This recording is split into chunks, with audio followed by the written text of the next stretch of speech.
Welcome everybody to today's video. I'm gonna show you a perfect game that I played against a Grandmaster. You will not believe. I played a game with 98% accuracy. And the most impressive part of it is that so did my opponents. The game started with d4. That's right. I dared to do something I've never done before. I took courage and played the move that the last time I did was 15 years ago. Like literally. I'm an e4 player. Or sometimes I try knight f3. But here I decided, hey, Dina, if you ever want to become an IM, you gotta step out of your comfort zone. And that's what I did. Also, everybody loves the Netflix series, so why not to play Queen's Gambit? Unfortunately, my opponent goes with knight f6. c4, e6, knight c3, nimzo after bishop b4. Nimzo Indian defense. Here I go with queen c2. It is one of the other moves. My opponent starts to think. Obviously, he could not repass everything on nimzo, and at the same time, I've never played this before. But to be honest, I was surprised he started thinking because it's still one of the most popular moves. It's a second line. He goes short castle, bishop g5. And now my opponent thinks again. The position is well known. He goes h6. It took him 10 minutes to come up with h6, bishop h4, and now the main line is c5. That's what he does. D takes c5. And obviously, the most logical would be to play knight a6 and to take the pawn on c5 with a knight. And I have no idea why my opponent did knight c6, but it doesn't seem logical because the b4 square is taken and the d4 square is gonna be taken after I play e3 as well. Bishop takes c5. First time I raise an eyebrow. Why did bishop go first to b4 and now to c5? Knight f3 development, b6, a3, probably not necessary, but this is Grandmaster level. Does knight want to go to b4 or does knight not want to go to b4? Is knight b4 better for black because after d5, c takes d5, knight can go to b4 and, you know, like take on d5 with a knight?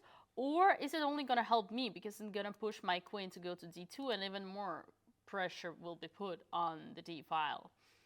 Let's say probably it would have been better not to play a3, just bishop e2, and then bishop b7, and now rook d1, and if like rook c8, then now we can castle short, and d5 is not a threat, because here, I guess if I take, then this is knight b4, and queen like somewhere like b1, and knight doesn't want to take knight d5, and he takes d5, and it's probably worse for black, but it was complicated to me. I mean, it is complicated. Literally, my coach said it was complicated. So I played a3. Perhaps it's fine. Bishop b7, rook d1, bishop back to e7. And here I'm like, again, raising both eyebrows. Bro, I understand you're a GM at all, but you just moved your bishop 3 times in a row in the opening. And you still didn't take any center. And in the Russian school of chess, they say, take the center with the pawn as a first move, and then take the center with the pawn as a second move. So, I mean, you can see that later on in my course on how to play chess. I guess I'm gonna teach that Grandmaster.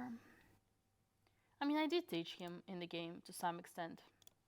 So bishop e2, rook c8, queen a4. Obviously, we get a way out of the skewer. a6, understandable, taking the b5, short castle, queen c7, bishop g3. This is a slight inaccuracy. In fact, bishop would have been better on h4, putting the pressure on the knights. And maybe I should play h3, because here I blundered. After d6, I completely forgot that the knight wants to go after my bishop. I played b4 because I was focused on not letting him play knight e5. But he just goes knight a4, and there was no chance for me to save the bishop. So I just played rook c1, you know, like protecting my future weakness on c4, knight takes, pawn takes. And here we are facing 2 bishop advantage for black, which I thought was not an advantage at all in this exact position, because black doesn't have any center and their pawns are weak. But actually mines are too, because I have this c4, and I simply don't have any plan On the bright side, my opponent doesn't have either. Knight b8, this is a very good maneuver, and I saw it obviously in this structure. This is, for those of you who don't know, this is a hedgehog structure. So in a hedgehog structure, knight always belongs to d7, or then probably can jump to c5 or e5. I play knight d2. I don't like it. Later I put the knight back. Knight d7, rook fd1, rook fd8, queen b3, protecting the future weakness, queen b8, and knight goes back to f3 because I simply realized the knight is going to be better on d4. Queen a8. Now I make this slight nice tactic.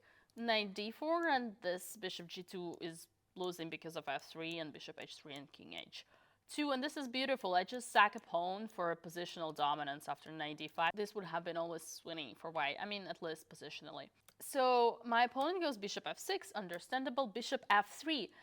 Here I say, Mr. Grandmaster, you thought you had two bishops?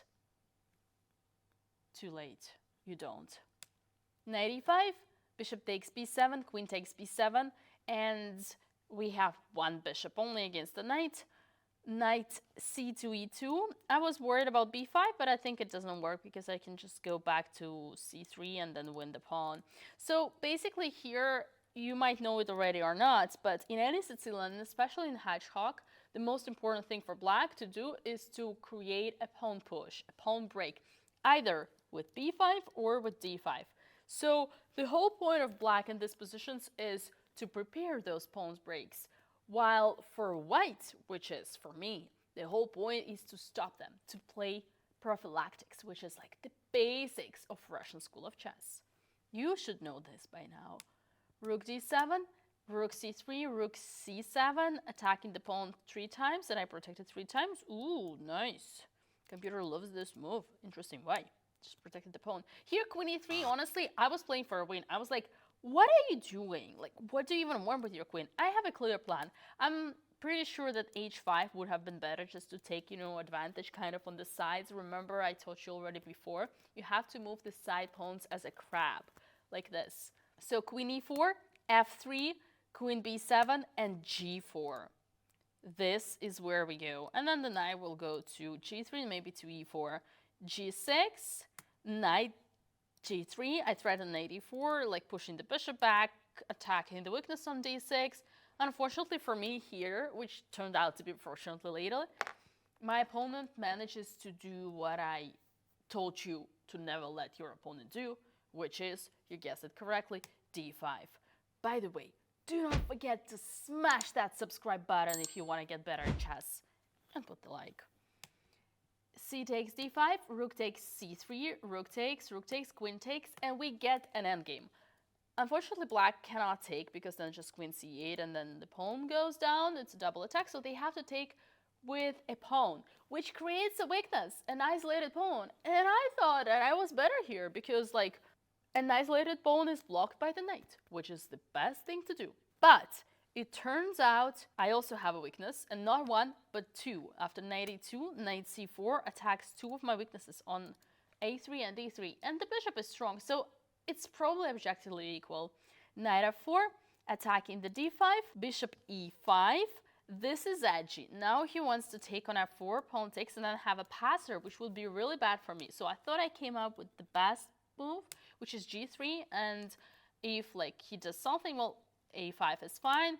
I get out of the pin, and now if bishop takes f4, g takes f4, and just look at my pawns. Yes, they are double, but they're so strong. They're so powerful. They're in the center. They're controlling all the key squares and potentially can attack. So once again, for me, white was better here until a takes b4, queen e7, knight c2, queen d6, king g2, queen f6, knight back to d4, and queen e7. My opponent repeats the moves. And I'm like, are you serial? Are you serial right now? You want to repeat? You are a grandmaster. I am a grandmaster too, but a woman. So you want to draw against me? That doesn't seem real. But I was so on to have another grandmaster scalp that I simply threw 10 minutes of thinking, I don't want to draw, but I don't have any choice, so let it be. We repeat, And here, I thought it was like a 4 times repetition already. But I realized after the game that it was only 2 times. And my opponent says, Queen A7. And I'm like, oh my god. He tricked me. He did not, he never wanted to repeat. And I knew that. Subconsciously, I knew that because it's a Kramnik school of chess. By the way, this game should be sent to Vladimir Kramnik for anti-cheating because it's perfect, 98%, 98% accuracy. But my point is, Vladimir Kramnik always says, always repeat twice to confuse your opponent. Mind games. Chess is a mind game. You want to make them think that you want to draw when in fact you don't. Queen b3, b5, very strong. I have to bring my king because here, if I do something random, well, actually, I should show you the threat. So the threat is queen goes to a2 and then queen to c2, queen takes and knight e3, winning the knight. And that's annoying. So that's why I play queen b3 to stop the queen coming to my territory, from coming to my territory. b5, king f2, protecting the e3. Now queen a4, super strong. And I'm pretty sure if I take it, then it's lost. Yeah, because the knight is just gonna be too strong, and it's like it's not gonna be just one pass pawn, but another one. Completely two different sizes, like pans, very wide pans, very XXXXL pans. Queen side and king side, opposite sides, pass pawns are like pans in Russian school of chess. So I'm thinking and thinking and thinking, and then I finally find it. Queen to b1, the only, I mean, it's not the only move, but it's the most solid, because like this I keep an, I like kind of, okay, black queen is strong, but it doesn't have any entrance. So king f8, king e2, h5. Oh, my lands. He's really going for it. What do I do? Well, there is no need to panic. In fact, white can just take and then put the king back and then stop the pawn. Instead, I decided to be more direct. f5. Let's talk business. So on h4, which happened, I take on g6, and now anytime, any moment, my pieces will activate, and we don't know whose king is gonna be weaker.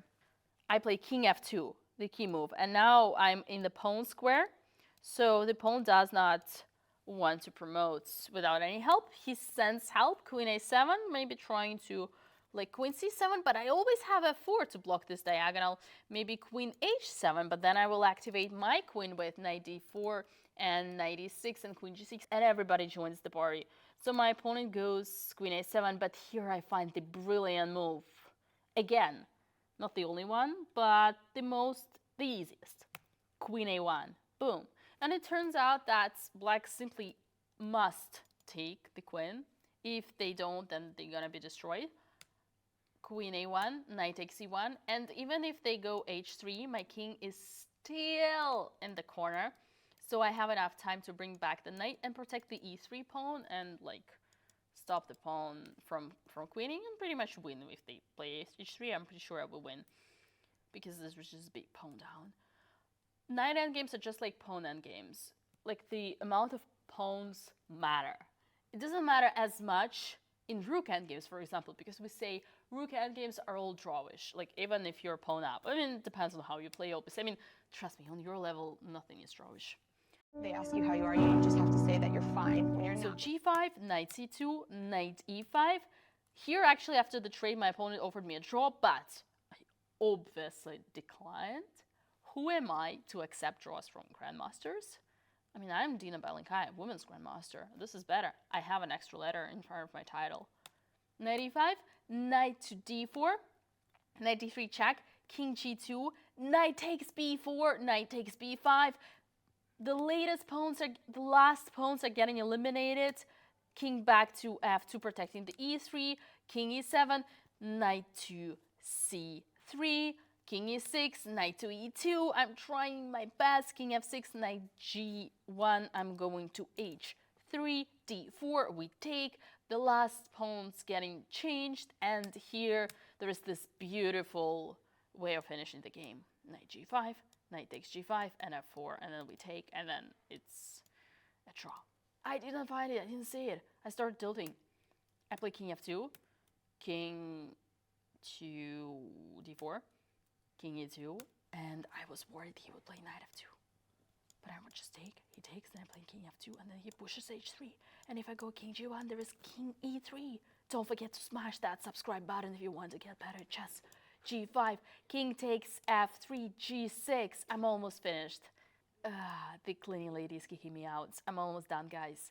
g6, with king e2, g7, f3, g8, queen, and f2, and king h2, and queen, but should be a draw.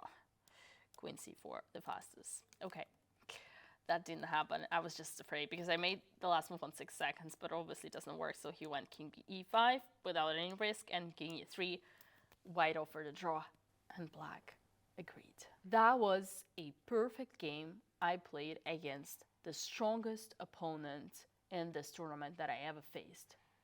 That's pretty cool, huh? Thank you for watching, and see you in the next video.